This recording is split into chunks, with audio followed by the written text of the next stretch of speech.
guys, okay, I'm back and chubbier, but it's okay. So I'm back with another tutorial, and this time Jimmyscarves keluarkan special edition Laura semi-instant shawl. Okay, so now we're gonna pakai as usual. You know how it works, you know how tutorial works.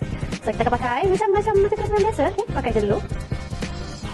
Okay, so lepas kita pakai, benda ni akan ada di belah kanan. Okay, kanan saya tu awak. Okay, lepas kita betulkan awning dia.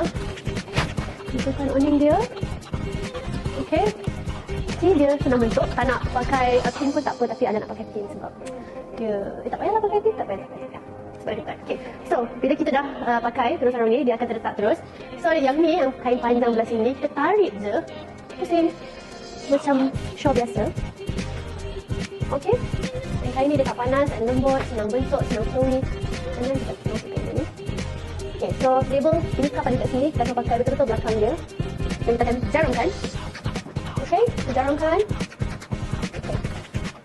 Alright, so so basically this special edition is a bit special because sometimes tudung sarung kita akan rasa macam dia longgar lah, dia macam tak boleh nak ikut kita punya bentuk kepala lah. But this one is easier and nicer because kita boleh lilit sendiri and pin sendiri ikut keselesaan kita. Okay, so tada!